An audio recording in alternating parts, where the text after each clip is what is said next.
We know that there were supposedly these fraudulent modeling agencies that were set up all over the country. And girls would go in thinking that they were going to get their chance at modeling. Victoria's Secret. We know Victoria's Secret was known specifically for their fashion shows. We know that there are reports of girls that went in thinking that they were potentially going in to model. These are not coincidences. There's two things that have been clear. Is that there were always young girls seemingly looking for an opportunity to model, and there were always rich and powerful people on the other side, dangling a carrot, saying, I will give you the life that you're seeking. Yet ultimately, the stories are the same. They're stories of abuse.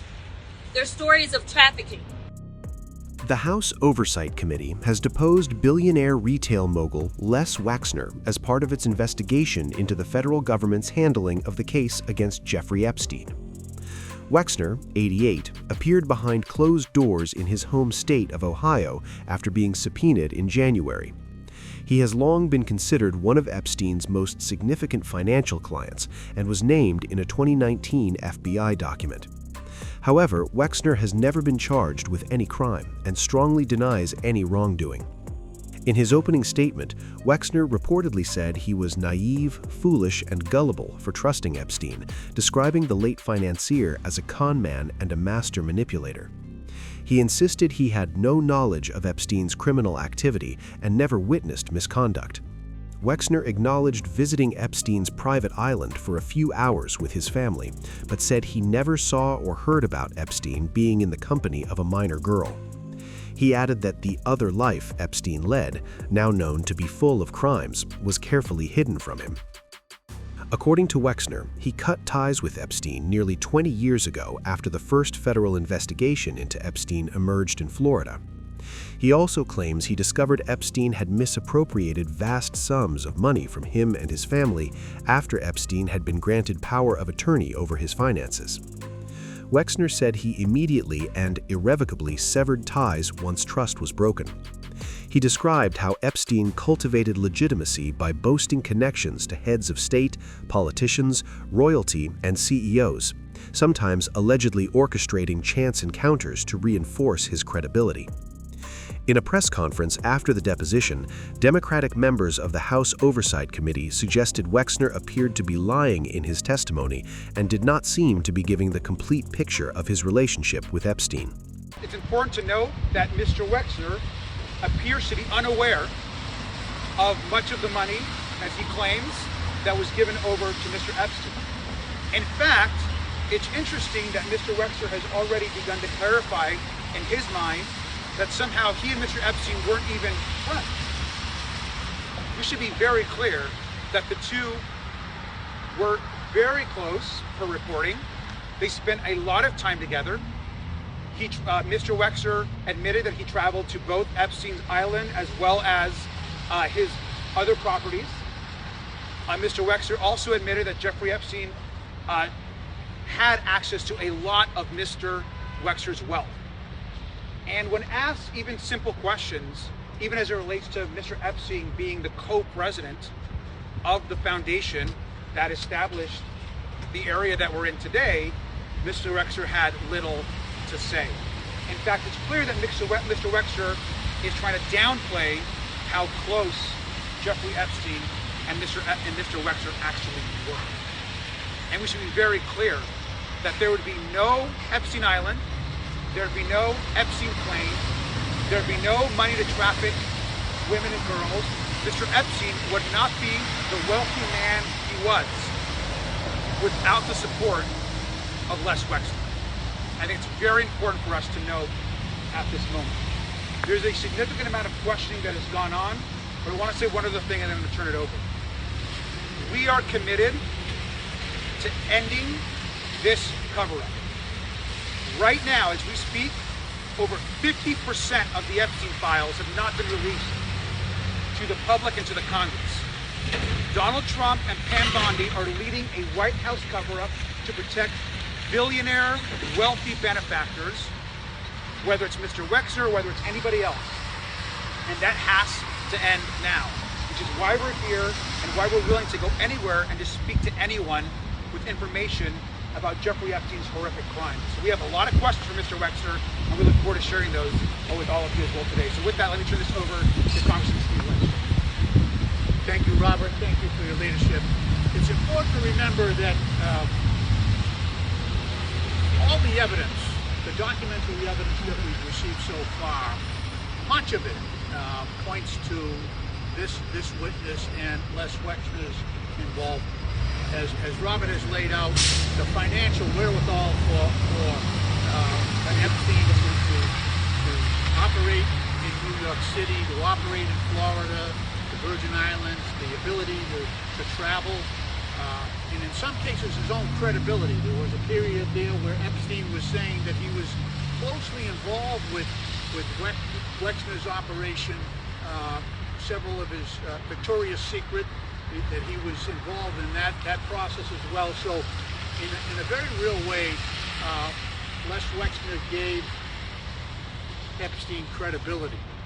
He gave him the ability to commit some of the crimes that he did. One of the witnesses, one of the victims, the survivors, has already indicated that she was assaulted at this facility, at the mansion here, Wexner's home here. That she was refused permission to leave that house until security had cleared that she was kept there for several hours. So in an investigation, you usually follow the documents and you follow the money. And much of that evidence and all of that money leads us to this location. So far, and I'm just speaking generally, the more this deposition goes on, the less Wexner knows about his relationship with Jeffrey Epstein. There was a deep trust between these two men. There was a deep friendship there. Not only in a business sense, but Les Wexner gave Epstein the ability to handle his children's and his family's money. So at least that part of it makes it hard to believe Les Wexner's testimony thus far. It may be a question as to whether Les Wexner was involved in the crimes directly, but there is no question in my mind, given the evidence so far, that Les Wexner knew about this and failed to stop it, and gave Epstein license and the ability to commit these crimes.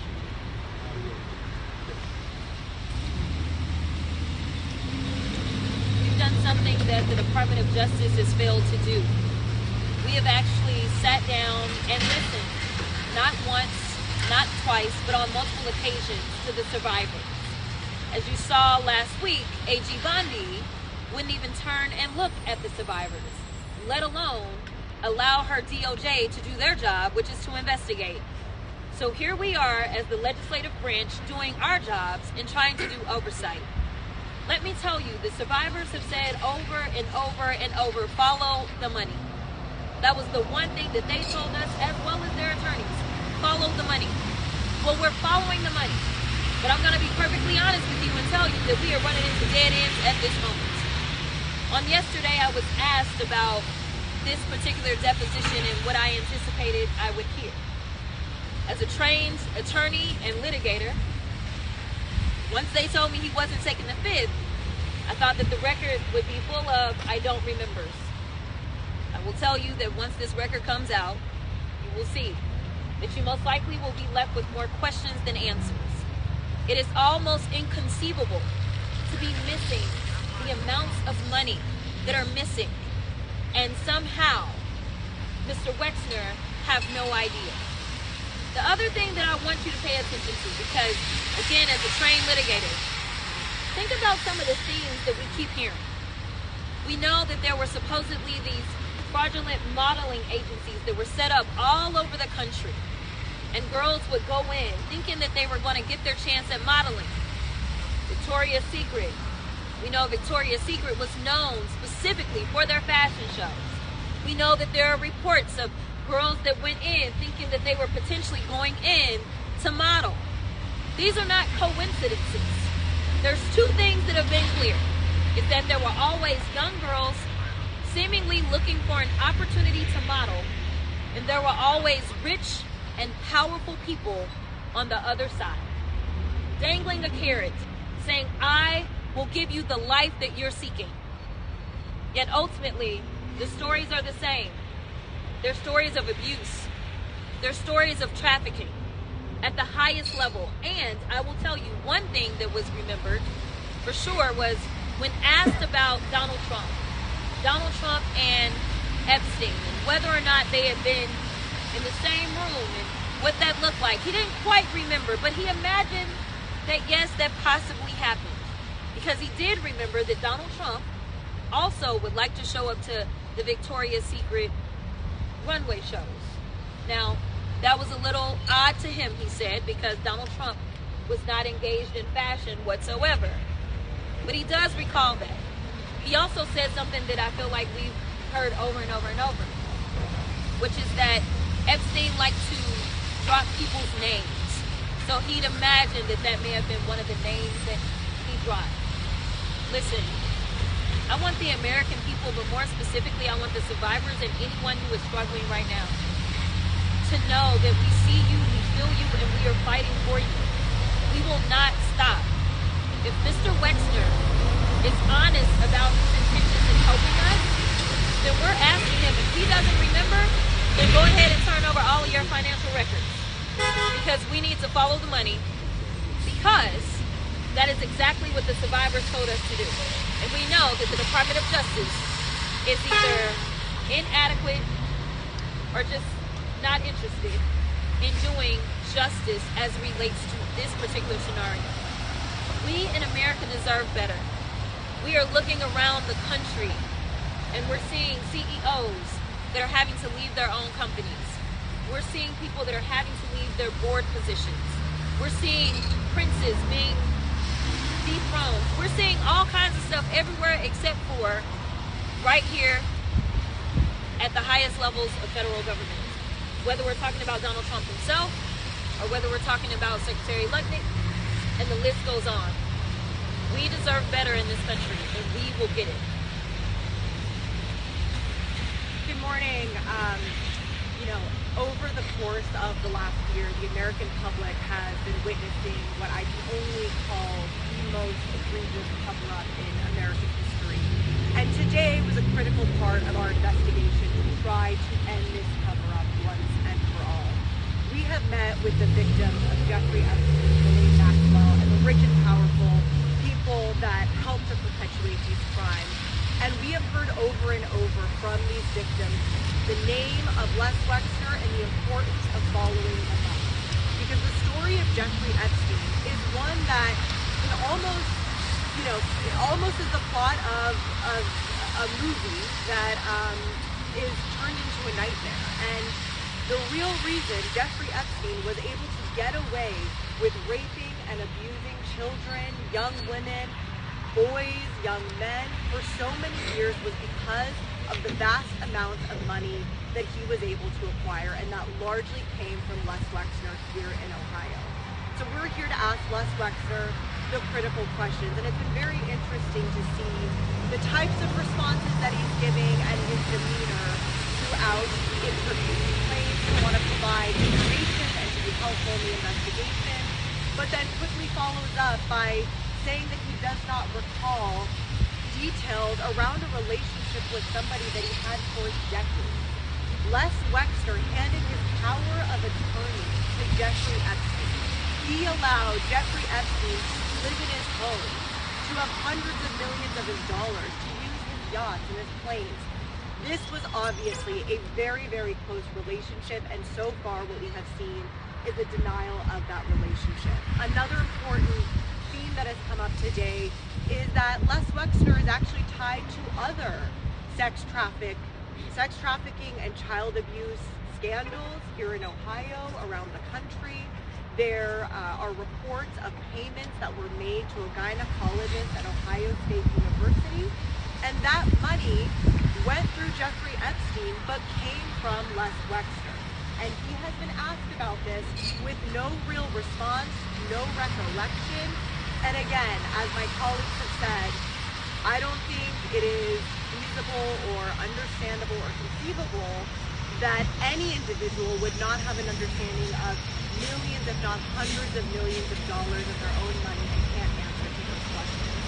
So it is clear that this cover-up is vast. It goes as high as the White House and the Department of Justice that still has not released the majority of the Epstein files, still has illegally redacted information, still has not begun any indictments or prosecutions for the very credible allegations that are in the files that we already have seen, all the way to people at universities, companies, and vast networks of elite individuals across this country. And what I can tell you very clearly is that oversight Democrats on this committee will not back down until we get every detail, until every person who enabled and perpetrated these crimes is held accountable.